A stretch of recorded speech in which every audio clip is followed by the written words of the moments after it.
ہم تو 20 سال سے ملک کے اندر کی دہشت گردی کے خلاف ان کی جنگ کو دیکھ رہے ہیں. دہشت گردی بڑھ رہی ہے اور ان کی جنگ ختم نہیں ہو رہی.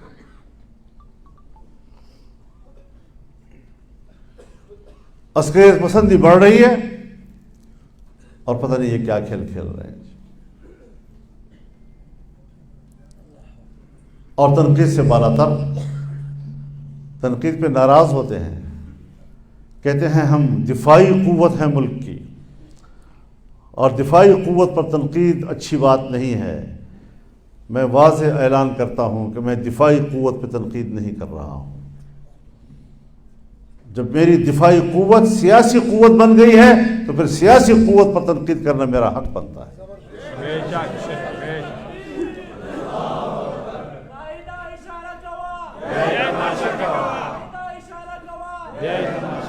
وہ دفاعی قوت رہیں گے سر کا تاج، آنکھوں کی پلکیں. آنکھوں کی پلکیں کبھی آنکھوں پہ بوجھ نہیں ہوا کرتی.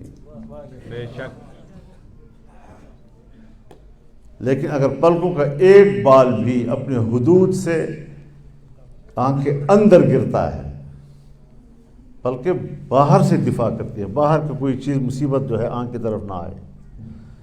لیکن اگر پلکوں کا ایک بال آنکھ کے اندر خود چلا جائے تو پھر وہ گلہ کرتی ہے، آنسو بہاتی ہے. اگر آنسو بہا کے بھی وہ نہ نکلے تو پھر اس کو نکالنا پڑتا ہے.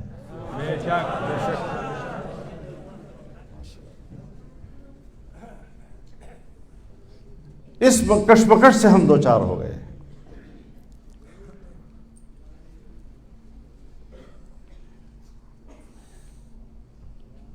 یا کسی پارٹی کا ہم کوئی کمپین دیکھ ہی نہیں رہے،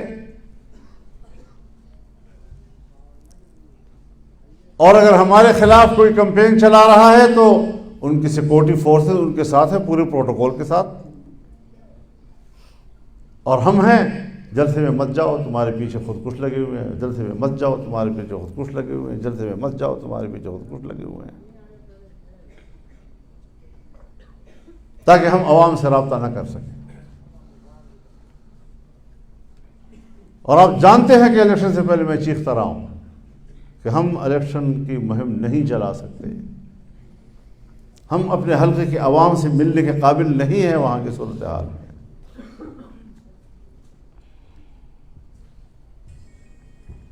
تو پھر یہ دن تو دیکھنا پڑے گا.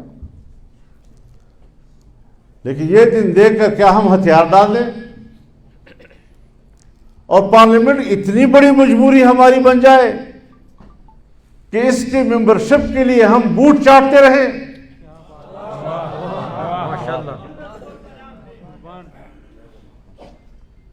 للکار ہے قائد جمعیت تیری بصیرت کو. میرے کانوں کو نقصان نہ پہنچاؤ.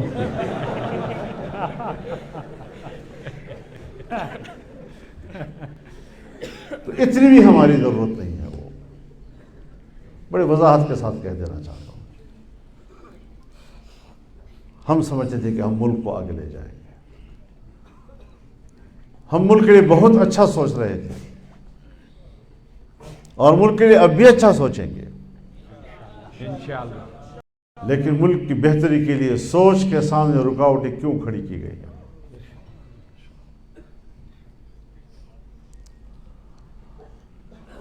اور میں انشاءاللہ دوسرے صوبوں میں بھی جاؤں گا، وہاں کے جنرل کونسل کے ساتھ بھی میں ملوں گا، ان کو اعتماد ملوں گا.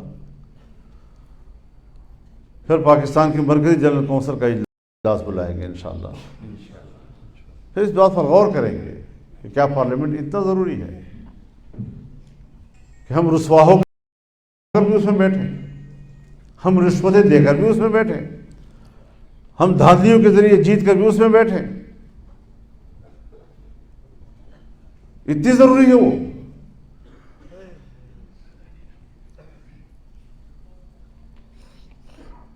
جو پارلیمنٹ ایک چھوٹی سی قانون سازی کا اختیار نہیں رکھتی،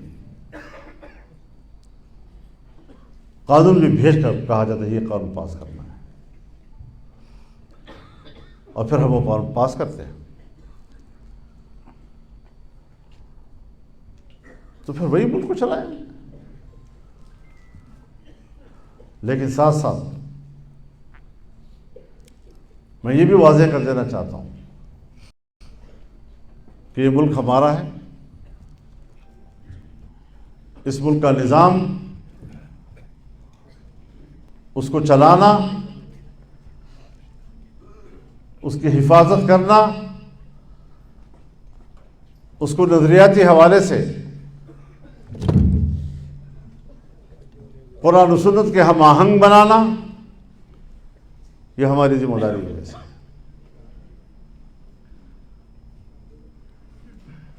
اس وقت جب میں آپ سے مخاطب ہو رہا ہوں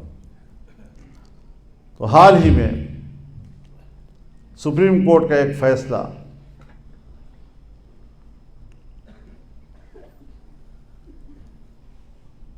جو 1919 میں ایک جرم اور پھر اس کے بعد اس کے خلاف ایک FIR درج ہونے کے بعد آج سنایا ہے انہوں نے۔ مسئلہ یہ نہیں ہے کہ جرم 1919 میں ہوا اور قانون 2021 میں بنا یا 22 میں بنا تو پھر اس وقت تو یہ قانون نہیں تھا۔ مسئلہ یہ نہیں ہے جس طرح پروپیگیٹ کیا جا رہا ہے، میڈیا کے ذریعے پروپیگیٹ کیا جا رہا ہے۔ اس کے جو مندرجات ہیں ان کو ذرا پڑھیں کہ اس میں کس طریقے سے قرآن کی تحریف کا راستہ بنایا گیا ہے۔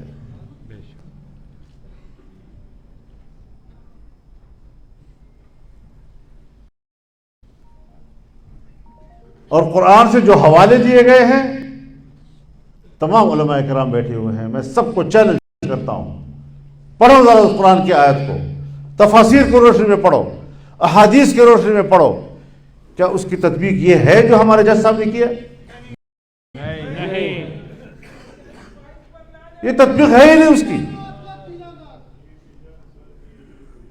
اور بار بار یہ کہنا کہ قرآن نے یہ کہا، قرآن نے یہ کہا، قرآن نے یہ کہا، اس کا بھی ایک میسج جاتا ہے، اس کا بھی ایک میسج جاتا ہے کہ جو لوگ کہتے ہیں کہ صرف قرآن ہی دلیل ہے، حدیث اور سنت کوئی دلیل نہیں، کچھ میسج اس طرف بھی جا رہا ہے۔ بے شک یہ فتنے بھی تو ہمارے ہاں ہیں نا۔ جی ہاں۔